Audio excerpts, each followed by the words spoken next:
Muchas gracias, señor diputado secretario. Señoras y señores diputados, desde el Partido de la Revolución Democrática hemos dejado clara muestra de nuestra firme oposición a la privatización de la industria de los hidrocarburos. Lo hemos señalado en diferentes foros y en esta sesión de Comisiones Unidas de dictamen señalamos, en primer lugar, ausencia de reglas para determinar la procedencia de la modalidad contractual y de remuneración aplicable a cada caso en la Ley de Ingresos sobre Hidrocarburos.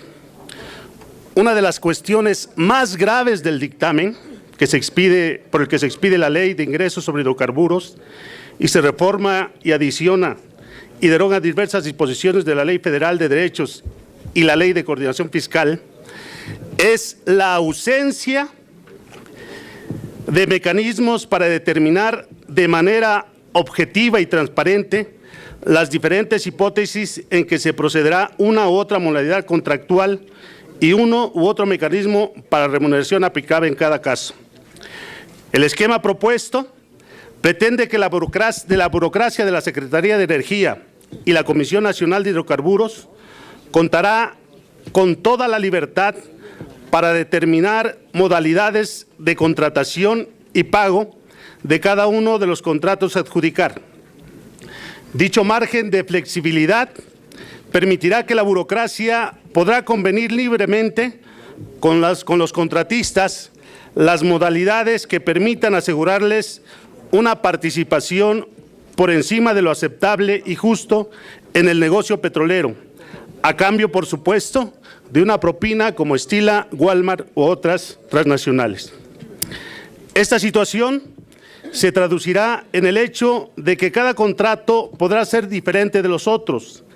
Habrá tantos tipos de contratos como posibilidades que puedan plantear, lo cual se traducirá en que no existirá en el mundo un órgano capaz de fiscalizar tan amplio rango de posibilidades contractuales y de remuneración, y mucho menos de sancionar a los servidores públicos, empleados e industriales infractores por prácticas que no se encuentran debidamente reguladas, limitadas o prohibidas, cuestión que sin duda derivará de una corrupción incontrolable. El otorgamiento de privilegios fiscales en la Ley de Ingresos sobre Hidrocarburos en materia de deducción de costos. Queremos manifestar nuestro absoluto rechazo al otorgamiento de privilegios para unos cuantos. El dictamen de la Ley de Ingresos sobre Hidrocarburos pretende introducir una serie de privilegios para los inversionistas nacionales y extranjeros del ramo de los hidrocarburos mediante el establecimiento de reglas especiales en materia de deducción de costos, que pretenden excluir las disposiciones aplicables en la Ley de Impuestos sobre la Renta, con deducciones de inversiones hasta por el 100%, así como la posibilidad de deducir el excedente en los siguientes 10 años.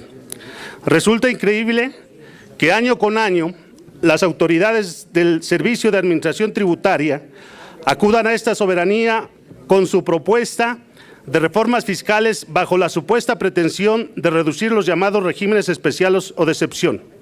Así, por ejemplo, nos han propuesto eliminar la regulación excepcional del campo, del transporte y de los pequeños contribuyentes, entre otros.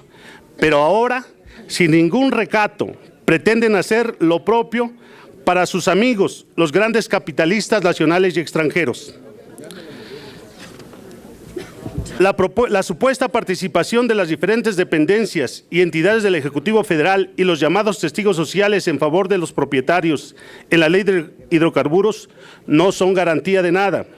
En efecto, la intervención del Ejecutivo y los testigos sociales es inútil, pues a través de la historia, la Secretaría de la Reforma Agraria, hoy SEDATU, directa o a través de la Procuraduría Agraria, ha mostrado su absoluta ineficacia en la defensa de los intereses sociales, de las comunidades indígenas y ejidales, así como de los pequeños propietarios. Esa misma situación se ha observado en los tribunales del Poder Judicial de la Federación, lo que resulta inicua la propuesta de sumarlos al proceso para legitimar las ocupaciones y servidumbres forzosas.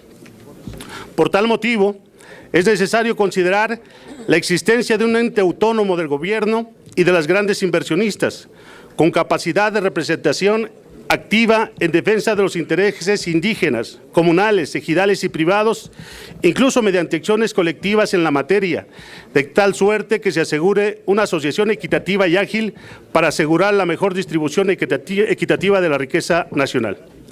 Señoras y señores diputados, el Grupo Parlamentario del Partido de la Revolución Democrática hemos manifestado una y otra vez, y hoy en este trágico día, nuestra oposición a entregar a los grandes capitales nuestro mayor fuente de ingreso. ¿Por qué tienen que enriquecerse solo unos cuantos? Los inversionistas, los capitalistas, los ricos. ¿Por qué no permitir que nuestros pueblos indígenas, comunidades y pequeños propietarios participen también de la riqueza de los hidrocarburos y no solo como rentistas precarios y empleados de las petroleras extranjeras? Compañeras y compañeros, según el Banco Mundial, el ingreso per cápita en nuestro país ronda los $10,689, por debajo de los países como Chile, Brasil, Argentina, Venezuela y Uruguay, o bien de las economías en crisis financiera como Portugal, Irlanda, Grecia, Italia o España. Luego entonces, señala el propio Banco Mundial, es necesario establecer políticas fiscales efectivas para lograr una distribución más igualitaria del ingreso, a fin de fortalecer el mercado y consumo doméstico.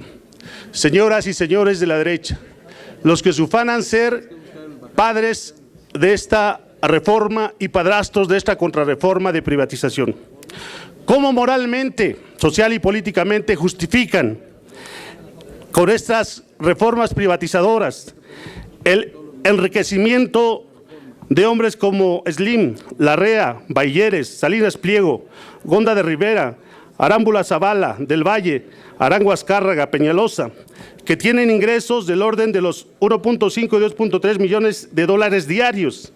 El mexicano promedio tiene un ingreso de $30 diarios. ¿Cómo justifican el enriquecimiento de financieros y empresarios que solo representan el 1% de la población y millones de mexicanos y mexicanas están en la pobreza extrema sin tener un ingreso remunerable? Diputado Salinas, le ruego, por favor, concluya. Concluyo, señor diputado. Gracias. En ese sentido, rechazamos la privatización de Pemex y de la Comisión Federal de Electricidad, porque significa despojar el 99% de la población de los mexicanos y continuar enriqueciendo al 1%. El hecho de que ustedes estén justificando convertir en deuda pública los pasivos y la deuda de Pemex y de la Comisión Federal de Electricidad implica más carga a los mexicanos. ¿Por qué no, una vez encarrerados, también convierten en deuda pública los pasivos del Instituto Mexicano del Seguro Social? ¿Por qué le regatean a los adultos mayores el apoyo de un salario mínimo? ¿Por qué lo hacen? Porque son cómplices de los inversionistas extranjeros y porque están en contra de la mayoría de los mexicanos. Muchas gracias, señor secretario.